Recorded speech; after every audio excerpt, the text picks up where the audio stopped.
नमस्कार, आपका स्वागत है इस वक्त की हर अहम खबर के साथ। मैं हूं अंकिता सिंह। बुलेटिन की शुरुआत करेंगे आत्मनिर्भर भारत पर आयोजित इस वेबिनार में प्रधानमंत्री नरेंद्र मोदी ने भारतीय रक्षा क्षेत्र को आत्मनिर्भर बनाने पर एक बार फिर से जोर दिया है। डिफेंस मैन्युफैक्चरिंग में आत्मनिर्भर भारत विषय पर आयोजित वेबिनार में प्रधानमंत्री ने कहा कि कई सालों से भारत सबसे बड़े रक्षा आयातकों में से एक रहा है। तो वहीं रक्षा मंत्री राजनाथ सिंह ने कहा है कि भारत संपूर्ण विश्व के विकास में अधिक रचनात्मक योगदान देने के लिए आत्मनिर्भर होना चाहता है। रक्षा मंत्री राजनाथ सिंह ने आज directorate general national cadet corps mobile प्रशिक्षण ऐप लॉन्च किया। इस ऐप से एनसीसी कैडेट्स के देशव्यापी ऑनलाइन प्रशिक्षण के संचालन में सहायता मिलेगी। इसके अलावा बात करेंगे उपराष्ट्रपति एम वेंकैया नायडू ने संत विनोबा भावे की 125वीं जयंती के मौके पर आत्मनिर्भर भारत के अभियान को मजबूती देने के लिए सामाजिक संगठनों की भागीदारी पर जोर दिया है। देश में कोविड-19 से ठीक होने वालों की दर बेहतर होकर अब 76.24% हो गई है। वहीं देश में पिछले 24 घंटे में कोविड-19 के रिकॉर्ड 75,000 से ज्यादा नए मरीज मिले हैं, जिसके बाद कोरोना के कुल संक्रमितों की संख्या 33 लाख के पार पहुंच गई है। इन तमाम खबरों के अलावा देश दुनिया की हर खबर पर रहेगी नजर। शुरुआत करते हैं बुलेटिन की।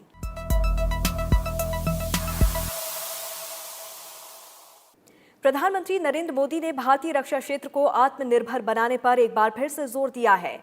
डिफेंस मैन्युफैक्चरिंग में आत्मनिर्भर भारत विषय पर आयोजित वेबिनार में प्रधानमंत्री ने कहा कि कई सालों से भारत सबसे बड़े रक्षा आयातकों में से एक रहा है। उन्होंने कहा कि जब भारत को आजादी मिली तो देश की रक्षा विनिर्माण क्षेत्र में अधिक क्षमता थी, लेकिन दुर्भाग्य से इस विषय पर अपेक्षित ध्यान नहीं दिया जा सका। वेबिनार में केंद्रीय रक्षा मंत्री राजनाथ सिंह और तीनों सेनाओं के प्रमुख जनरल बिपिन रावत भी मौजूद रहे। प्रधानमंत्री नरेंद्र मोदी ने रक्षा क्षेत्र को आत्मनिर्भर बनाने के लिए केंद्र सरकार की प्रतिबद्धता दोहराई है। प्रधानमंत्री ने गुरुवार को वीडियो कॉन्फ्रेंस के जरिए आत्मनिर्भर भारत रक्षा उद्योग पर एक वेबिनार को संबोधित किया। उन्होंने कहा कि आत्मनिर्भर भारत में सेना के तीनों अंगों का सहयोग और देश में उद्योगों को बढ़ावा देने के लिए कई कदम उठाए गए हैं। प्रधानमंत्री ने कहा कि सरकार का उद्देश्य है कि नई तकनीक का भारत में ही विकास हो और प्राइवेट सेक्टर का इस क्षेत्र में अधिक विस्तार हो। लाइसेंसिंग प्रक्रिया में सुधार, लेवल प्लेइंग फील्ड की तैयारी, एक्सपोर्ट की प्रक्रिया का सरलीकरण, ऑफसेट के प्रावधानों में सुधार, ऐसे अनेक कदम उठाए गए हैं। वेबिनार में रक्षा उत्पादन से जुड़े सभी लोगों की उपस्थिति पर प्रधानमंत्री ने खुशी जताई। उन्होंने कहा कि ये सामूहिक मंथन बहुत उपयोगी साबित होगा। संबोधन के दौरान प्रधानमंत्री ने तीनों सेनाओं के नेतृत्व के लिए सीडीएस के पद का गठन रक्षा क्षेत्र के लिए महत्वपूर्ण बताया। प्रधानमंत्री ने ये भी कहा कि रक्षा क्षेत्र में एक नई मानसिकता का जन्म हुआ है। साथियों, मेरा मानना है कि इन कदमों से भी अधिक महत्वपूर्ण है रक्षा क्षेत्र में देश में एक नई मानसिकता हम सब अनुभव कर रहे हैं। एक नई मानसिकता का जन्म हुआ है। आधुनिक और आत्मनिर्भर भारत के निर्माण के लिए रक्षा क्षेत्र में आत्मविश्वास की भावना अनिवार्य है। पहली बार इस सेक्टर में 74% तक एफडीआई ऑटोमेटिक रूट से आने का रास्ता खोला जा रहा है।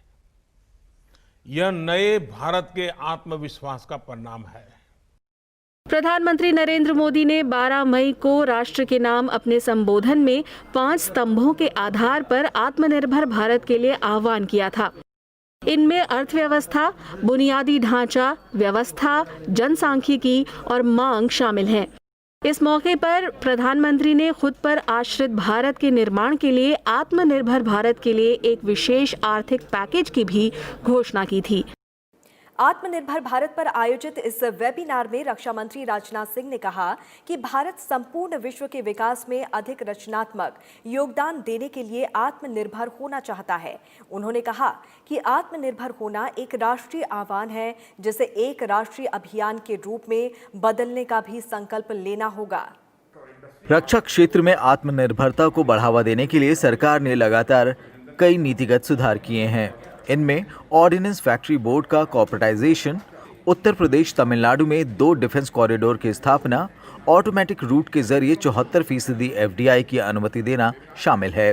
राजनाथ सिंह ने कहा कि रक्षा मंत्रालय ने रक्षा उत्पादन के स्वदेशीकरण को बढ़ावा देने के लिए 101 वस्तुओं पर आयात प्रतिबंध की सूची तैयार की है। उन्होंने कहा कि ये सूची एक ऐसी प्रक्रिया की शुरुआत है जिसमें रक्षा उद्योग को बदल देने की पूरी क्षमता है। क्वेश्चन आंसर सेशन में कई ऐसे पॉइंट्स मिले जो आने वाले समय में पॉलिसी मेकिंग और डिफेंस सेक्टर में इंडिजिनस मैन्युफैक्चरिंग के लिहाज से मैं मानता हूं कि ये बहुत ही महत्वपूर्ण होंगे। और इसमें कहीं कोई संदेह नहीं है प्रधानमंत्री जी कि हम सब मिलकर न केवल मेक इन इंडिया के लक्ष्य को पूर्ण रूप से प्राप्त करेंगे, बल्कि मेक फॉर वर्ल्ड के सपने को भी साकार करेंगे। वेबिनार में शामिल CDS जनरल बिपिन रावत ने कहा कि हमारे पास स्वदेशी हाई एंड वेपन सिस्टम बनाने के साधन हैं, क्षमता है और इच्छा शक्ति है। उन्होंने ये भी कहा कि सशस्त्र सेनाएं आत्मनिर्भर भारत को समर्थन देने के लिए दृढ़ हैं। The government initiatives are intended for active participation of the private sector, foster innovation and competition, encourage collaborations, boost manufacturing, strengthen infrastructure and enable ease of doing business. प्रधानमंत्री नरेंद्र मोदी के 12 मई को राष्ट्र के नाम संबोधन में 5 स्तंभों के आधार पर आत्मनिर्भर भारत के आह्वान से संकेत लेते हुए रक्षा मंत्रालय ने रक्षा क्षेत्र में आत्मनिर्भरता की दिशा में कई कदम उठाए हैं। देश भर में अब राष्ट्रीय कैडेट कोर को ऑनलाइन प्रशिक्षण दिया जाएगा। इसके लिए रक्षा मंत्री राजनाथ सिंह ने आज directorate general national cadet corps mobile प्रशिक्षण ऐप लॉन्च किया। ये ऐप एनसीसी कैडेट्स के देशव्यापी ऑनलाइन प्रशिक्षण के संचालन में सहायता करेगा। कोरोना महामारी की वजह से देश भर में एनसीसी कैडेट्स का प्रशिक्षण प्रभावित हुआ है और संक्रमण की स्थिति को देखते हुए निकट भविष्य में स्कूल और कॉलेजों के खुलने की संभावना भी दिखाई नहीं देती। इसलिए ऐसी जरूरत महसूस की जा रही थी कि डिजिटल माध्यम के उपयोग से एनसीसी कैडेटों को प्रशिक्षण प्रदान किया जा सकता है। ऐप लॉन्च कार्यक्रम के दौरान रक्षा मंत्री ने वीडियो कॉन्फ्रेंसिंग के जरिए एनसीसी कैडेटों से बातचीत की और उनके सवालों के जवाब भी दिए। इस दौरान रक्षा सचिव अजय कुमार और एनसीसी के महानिदेशक लेफ्टिनेंट जनरल राजीव चोपड़ा समेत मंत्रालय के अन्य अधिकारी भी मौजूद थे। सिविल एडमिनिस्ट्रेशन को भी समय समय पर जब भी जरूरत पड़ी है, हमारे एनसीसी के कैडेट्स ने सहयोग किया है।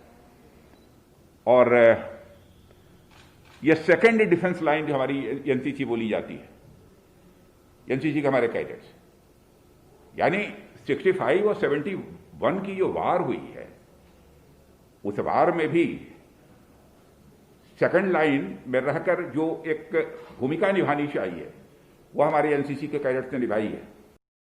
राजनाथ सिंह ने 1 लाख से अधिक एनसीसी कैडेटों के योगदान की सराहना की, जिन्होंने महामारी के खिलाफ लड़ाई में विभिन्न दायित्वों के निर्वहन के जरिए अग्रिम पंक्ति के कोरोना योद्धाओं की सहायता की। इस ऐप को एक प्रश्न विकल्प शामिल करने के द्वारा परस्पर संवाद मूलक बनाया गया है। इस विकल्प का उपयोग करने के द्वारा कोई भी कैडेट प्रशिक्षण सिलेबस के बारे में प्रश्न पूछ सकता है और उसका उत्तर योग्य इंस्ट्रक्टरों के एक पैनल द्वारा दिया जाएगा। देश की सरकारी एरोस्पेस और defence company Hindustan aeronautics limited में से सरकार अपनी 15% हिस्सेदारी बेचने जा रही है। सरकार अपनी ये हिस्सेदारी ऑफर फॉर सेल के जरिए बेचेगी, जिसकी आधार कीमत यानी कि बेस प्राइस 1001 रुपए प्रति शेयर तय की गई है। इसके जरिए 5020 करोड़ रुपए जुटाने की योजना है। HAL ने अपने हलफनामे में कहा है कि OFS के जरिए सरकार ने 3,34,38,750 इक्विटी शेयरों को बेचने का प्रस्ताव रखा है, जो HAL में सरकार के कुल शेयर का 10% हिस्सा है। इसके साथ ही सरकार ने 1,67,19,375 इक्विटी शेयरों को बेचने का प्रस्ताव रखा है, जो कि 5% है। OFS की ये प्रक्रिया 27 से 28 अगस्त तक पूरी की जाएगी। HAL में सरकार की 89.97% हिस्सेदारी है। 2007 में नवरत्न कंपनी का दर्जा हासिल करने वाली HAL उत्पादन के लिहाज से रक्षा क्षेत्र की सबसे बड़ी सरकारी कंपनी है। उपराष्ट्रपति एम वेंकैया नायडू ने आत्मनिर्भर भारत के अभियान को मजबूती देने के लिए सामाजिक संगठनों की भागीदारी पर जोर दिया है। उपराष्ट्रपति ने संत विनोबा भावे की 125वीं जयंती के मौके पर हरिजन सेवक संघ की ओर से आयोजित एक वेबिनार के उद्घाटन के मौके पर ये बातें कही। उपराष्ट्रपति एम वेंकैया नायडू ने संत विनोबा भावे की 125वीं जयंती के मौके पर हरिजन सेवक संघ की ओर से आयोजित वेबिनार गांधी इन न्यू ईरा विनोबा जी का उद्घाटन किया। उपराष्ट्रपति ने इस मौके पर कहा कि आचार्य विनोबा भावे सच्चे गांधीवादी थे, जिन्होंने गरीबों के सशक्तिकरण के लिए काम किया। आज भी देश में आत्मनिर्भर भारत अभियान के जरिए गांव देहात तक आत्मनिर्भरता पर जोर दिया जा रहा है।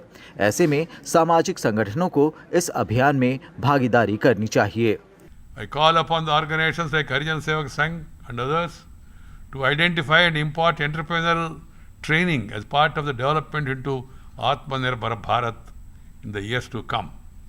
Our self-reliance is not about being ultra-nationalist or protectionist, but to become a more significant partner in global welfare.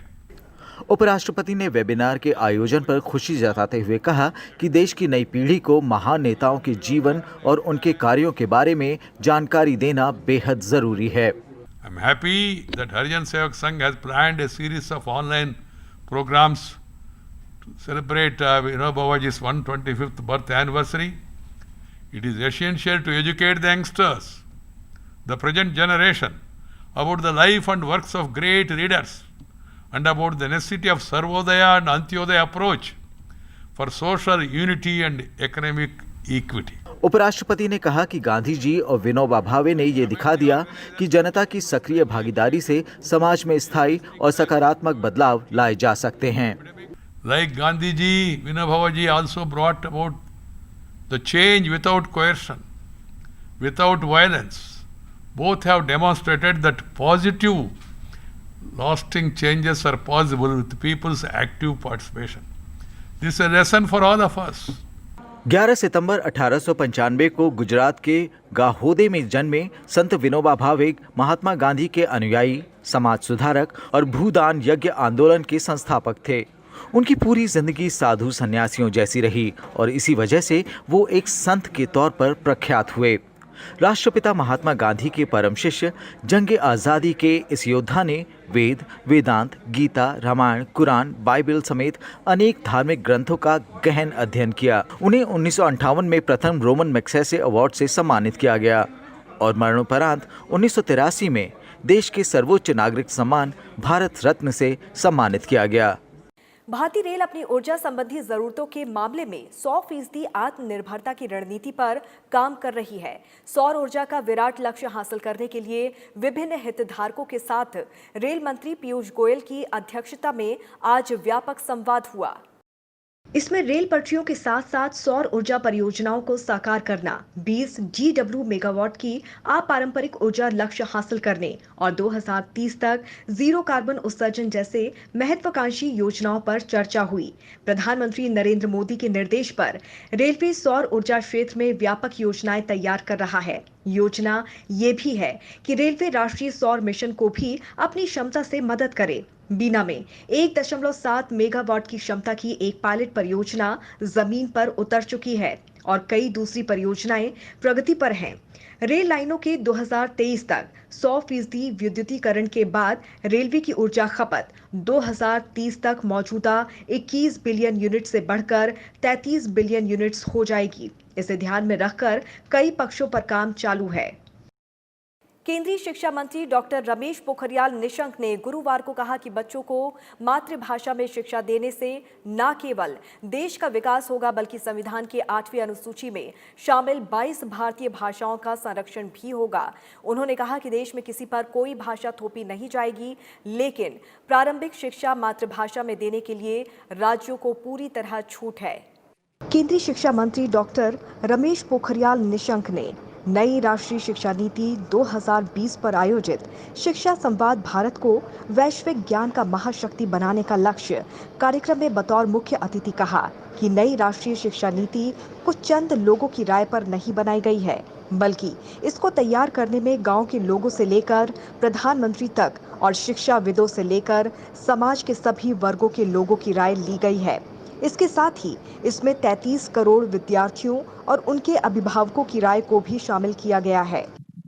1 crore 9 lakh से भी अधिक अध्यापकों, शिक्षकों और शिक्षाविदों का इसमें परामर्श जुड़ा हुआ है और जो 33 करोड़ छात्र छात्राएं हैं इस देश में, जो अमेरिका की जनसंख्या से भी ज्यादा इनका फलक है, उन 33 करोड़ छात्रों से भी संवाद और उनके अभिभावकों से भी सीधा संवाद से निकली ये शिक्षा नीति है। और इतना ही नहीं, तो फिर भी ये कहा गया यदि किसी कोने पर कोई कोर कसर वैज्ञानिक, शिक्षाविद, विचारक, शिक्षक, शिक्षाविद, NGOs, राजनीतिक लोग, सामाजिक क्षेत्र के लोग, यदि किसी के मन में किसी कोने पर कहीं किंतु परंतु हो रहा है, तो उसके बाद इस पॉलिसी को हमने पब्लिक डोमेन में डाला।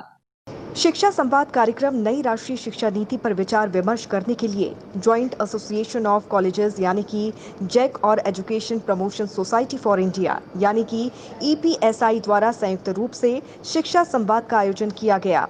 वीडियो कॉन्फ्रेंसिंग के जरिए आयोजित इस कार्यक्रम से देश के लाखों छात्र और हजारों शिक्षाविद भी जुड़े।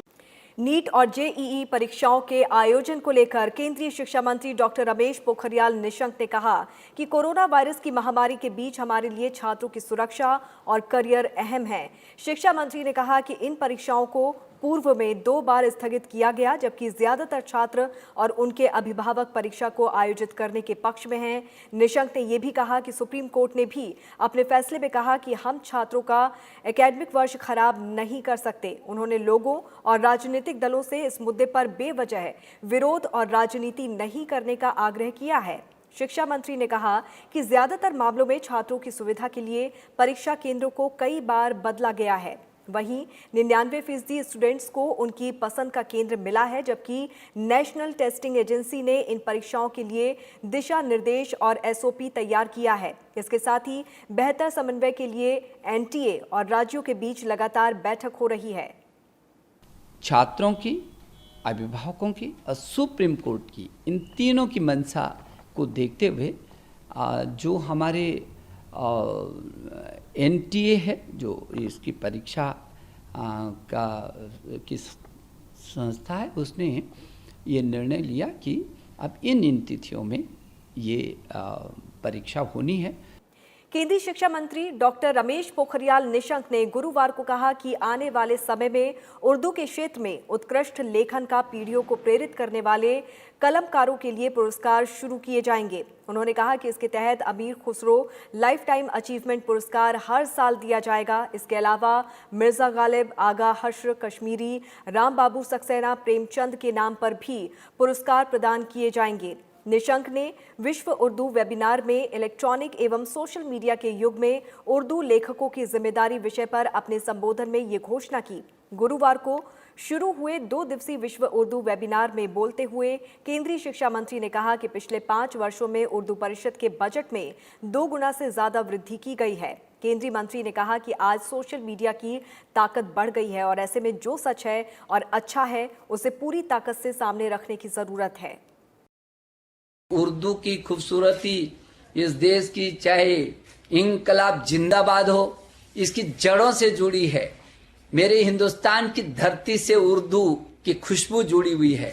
मिर्जा गालिब जी को हम रोज कहीं ना कहीं, चाहे हमारी भारत की संसद हो, चाहे कोई सम्मेलन हो और चाहे वो व्यक्तिगत जीवन हो, कहीं ना कहीं से उनके संदर्भों को लेकर, क्योंकि उन शब्दों में ताकत है और उसको जोड़ने वाला व्यक्ति यदि विजनरी होता है तो हमेशा जिंदा हो जाता है। संसद के आगामी मॉनसून सत्र को लेकर राज्यसभा के सभापति एम वेंकैया नायडू ने आज तैयारियों की समीक्षा की। उन्होंने खुद करीब 45 मिनट तक व्यवस्थाओं को जांचा, परखा और अधिकारियों को कई सुझाव भी दिए। कोरोना संकट के बीच संसद के मॉनसून सत्र की तैयारियां जोरों पर हैं। राज्यसभा सभापति एम वेंकैया नायडू ने कोरोना महामारी के चलते सदन में पहली बार अपनाए जा रहे उपायों और तैयारियों का जायजा लिया। इस काम के लिए सभापति ने गुरुवार को खुद जाकर करीब 45 मिनट तक व्यवस्थाओं को देखा, परखा और जानने की कोशिश की। सोशल डिस्टेंसिंग के नियम के पालन के लिए राज्यसभा सदस्य चेंबर और राज्यसभा की 4 दीर्घाओं में बैठेंगे। इसके अलावा बाकी सदस्यों के लिए लोकसभा सदन में भी व्यवस्था होगी। इस व्यवस्था के चलते सभापति एम वेंकैया नायडू को सदन के सुचारू संचालन के लिए 6 अलग-अलग जगह बैठे सदस्यों के साथ समन्वय स्थापित करना होगा। सभापति ने सदन की कार्यवाही जैसे सदस्यों द्वारा विभिन्न दिशाओं से हाथ उठाकर संबोधित करने, पॉइंट ऑफ ऑर्डर, ध्वनि मत से शामिल होने और मत विभाजन जैसी स्थितियों का खुद से जायजा लिया। उन्होंने सदन में ऑडियो सिस्टम, उसकी क्वालिटी और साथ ही में दिए जाने वाले अनुवाद को भी सुनकर देखा। इस मौके पर एक मॉक सेशन का आयोजन भी किया गया, जिसमें राज्यसभा के अधिकारियों को दोनों सदनों के चेंबर्स और राज्यसभा की दीर्घाओं में बिठाकर व्यवस्था की जांच की गई। इस तरह की व्यवस्था सदन के इतिहास में पहली बार की गई है। राज्यसभा सभापति एम वेंकैया नायडू ने व्यवस्था पर संतोष जताया। किसी तरह की तकनीकी आपातकाल की स्थिति में दोनों सदनों के बीच संवाद के लिए एक हॉटलाइन का भी इंतजाम किया गया है, जिससे सदस्य एक दूसरे से बात कर सकें। आधा किलोमीटर लंबी ऑप्टिक फाइबर और ऑडियो विजुअल व्यवस्था के जरिए लोकसभा और राज्यसभा के चेंबर आपस में जुड़े रहेंगे। सदस्यों की उपस्थिति दर्ज करने के लिए पहले जहां 1 रजिस्टर हुआ करता था, अब इसकी जगह 6 जगहों पर 6 रजिस्टर होंगे ताकि सोशल डिस्टेंसिंग कायम रहे।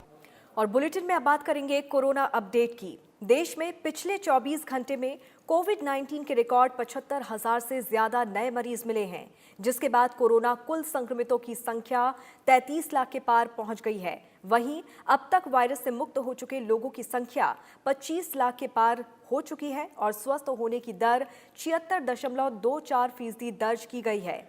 देश में अब तक कोरोना से 60,000 से ज्यादा लोगों की मौत हुई है। कोविड-19 रोगियों की मृत्यु दर भी घटकर 1.83% हो गई है। केंद्रीय स्वास्थ्य मंत्रालय की ओर से जारी आंकड़ों के मुताबिक पिछले 24 घंटे में देश में 75,760 नए केस आए हैं। अब तक देश में 33,10,000 से ज्यादा कोरोना के मामले सामने आ चुके हैं। वहीं बीते एक दिन में 56,000 से अधिक मरीज ठीक हुए हैं। अब तक 25,23,000 से अधिक मरीज ठीक हो चुके हैं। वहीं 7,25,000 से ज्यादा सक्रिय मामले हैं। कोरोना से पिछले 24 घंटे में 1,023 लोगों की मौत हुई है, जिसके बाद इस बीमारी से मरने वालों की संख्या 60,000 के पार हो गई है। देश में कोरोना से मरने वालों की दर 1.83% है। बुधवार को देश ने 9,25,000 कोरोना के टेस्ट किए गए। अब तक 3,85,00,000 से अधिक टेस्ट किए जा चुके हैं। देश में 25 लाख से ज्यादा लोग कोरोना से जंग जीत चुके हैं। पिछले 3 महीने में रिकवरी रेट में 28% से अधिक का इजाफा हुआ है। मई में करीब 83,000 लोग कोरोना का इलाज कराकर ठीक हो चुके थे। उस वक्त रिकवरी रेट 48.19% था। जून में कोरोना को मात देने वालों की संख्या 2.5 लाख से अधिक रही और रिकवरी रेट 60% तक पहुंच गया। जुलाई में करीब 7.5 लाख लोग कोरोना वायरस से मुक्त हुए, जबकि अगस्त में अब तक 14 लाख से अधिक लोग कोरोना को मात दे चुके हैं। देश में कोरोना के मामले बढ़ने के साथ ही इस वायरस से संक्रमित होने वाले लोगों की मौत का आंकड़ा भी बढ़ा है, लेकिन मृत्यु दर में लगातार कमी दर्ज की जा रही है। आंकड़ों पर नजर डालें तो देश में कोरोना से पहली मौत से 10,000 लोगों की मौत होने तक 96 दिन का समय लगा था। उस वक्त मृत्यु दर 3.4% थी, लेकिन इसके बाद कोरोना से मरने वालों की संख्या में तेजी आई। 20 दिन में और 10,000 लोगों की जान इस खतरनाक वायरस की वजह से चली गई। 20 से 30,000 का आंकड़ा पहुंचने में 17 दिन का समय लगा, लेकिन मृत्यु दर 2.4% पर आ गई। इसके बाद अगले 34 दिन में और 30,000 लोगों की मौत कोरोना वायरस से हो गई। 167 दिन में 60,000 से अधिक लोगों की जान इस वायरस की वजह से जा चुकी है। कैबिनेट सचिव राजीव गौबा ने सभी राज्यों और केंद्र शासित प्रदेशों को कोविड रोगियों के परीक्षण और अस्पताल में उन्हें जल्दी भर्ती करने के लिए समर्पित रूप से काम करने के लिए कहा है। कोविड-19 की मौजूदा स्थिति की समीक्षा करते हुए कैबिनेट सचिव ने बताया कि अभी 10 राज्यों और केंद्र शासित प्रदेशों में देश के कुल सक्रिय मामलों के लगभग 70% और इससे मौत के कुल मामलों में से करीब 83% मामले हैं। जीएसटी काउंसिल की आज 41वीं बैठक हुई। इस बैठक में राज्यों के राजस्व में होने वाली कमी की भरपाई के लिए दिए जाने वाले मुआवजे को लेकर चर्चा की गई। वित्त मंत्री निर्मला सीतारमण ने बताया कि जीएसटी कानून के मुताबिक राज्यों को जीएसटी के कारण हुए नुकसान की भरपाई के लिए मुआवजा दिया जाता है, लेकिन इस साल कोविड के चलते केंद्र सरकार राज्य सरकारों को मुआवजा देने के लिए जो सेस लगाती है उससे होने वाली आमदनी में भी कमी आई है। इसको देखते हुए राज्यों को केंद्र सरकार ने 2 विकल्प दिए हैं। इन विकल्पों के तहत केंद्र सरकार राज्यों को भारतीय रिजर्व बैंक से आसान शर्तों पर कर्ज लेने में सहायता देगी। We very clearly said in both the options, for reasons which we mentioned during the meeting, that we shall facilitate talking to the Reserve Bank and getting it at a GSEC proportionate number of years linked rate for all the states, so that each state doesn't have to go running for the loan and face different situations. भारतीय reserve bank यानी कि RBI ने ब्याज दरों में आगे और कटौती के संकेत देते हुए कहा है कि कोविड-19 महामारी से अर्थव्यवस्था को बचाने के लिए किए गए उपायों को जल्द नहीं हटाया जाएगा। आरबीआई गवर्नर शक्तिकांत दास ने बिजनेस स्टैंडर्ड की ओर से आयोजित एक वेब गोष्ठी को संबोधित करते हुए कहा कि चाहे दर में कटौती हो या फिर अन्य नीतिगत कदम, हमारे तरकश के तीर अभी खत्म नहीं हुए हैं। उन्होंने कहा कि महामारी के खिलाफ सरकार ने वित्तीय स्तर पर काफी जिम्मेदारी, सूझबूझ और सोच विचार के साथ कदम उठाए हैं। उन्होंने कहा कि बैंकों को सावधान करते हुए कहा है कि जोखिम से जरूरत से ज्यादा बचने की प्रवृत्ति खुद उनके लिए नुकसानदायक होगी और अगर वो अपना बुनियादी काम भी नहीं करेंगे तो कमाई भी नहीं कर सकेंगे। कर्ज देने से बचने की जगह बैंकों को अपने जोखिम प्रबंधन और प्रशासनिक ढांचे में सुधार करना चाहिए और खुद में पर्याप्त लचीलापन लाना चाहिए। अर्थव्यवस्था को गति देने के लिए कर्ज वृद्धि जरूरी है। उन्होंने कहा कि बैंकिंग क्षेत्र लगातार मजबूत और स्थिर बना हुआ है और सार्वजनिक क्षेत्र के बैंकों का एकीकरण सही दिशा में एक कदम है। The measures taken by RBI are intended to deal with the specific situation of COVID and cannot obviously be permanent. Post containment of COVID, I repeat, lest I am misunderstood. I repeat, post containment of COVID, a very careful trajectory needs to be followed for orderly unwinding of the various counter-cyclical measures taken by the RBI, and the financial sector should return to normal functioning without relying on regulatory relaxations and other measures as the new norm. Bharat ने कहा है कि पाकिस्तान आतंकवाद के खतरे के खिलाफ संयुक्त राष्ट्र समेत किसी भी अंतर्राष्ट्रीय संगठन द्वारा निर्धारित किसी भी आचार संहिता या प्रोटोकॉल का पालन नहीं करता है। इसके उल्टा पाकिस्तान हमेशा अपने क्षेत्र में आतंकवादियों को शरण देता आया है। पुलवामा की रिपोर्ट में यह भी पुष्टि की गई है कि आतंकी घटना को अंजाम देने वाले मसूद अजहर अभी भी पाकिस्तान की हिरासत में हैं। विदेश मंत्रालय के प्रवक्ता अनुराग श्रीवास्तव ने गुरुवार को एक सवाल के जवाब में कहा कि इसी तरह पाकिस्तान ने मुंबई आतंकी हमले के अपराधियों के खिलाफ भी कार्रवाई नहीं की है। उन्होंने कहा कि हाल ही में पाकिस्तान ने स्वीकार किया है कि वहां दाऊद इब्राहिम पाकिस्तान में हैं। ऐसे में पाकिस्तान को दाऊद पर कार्रवाई करनी चाहिए।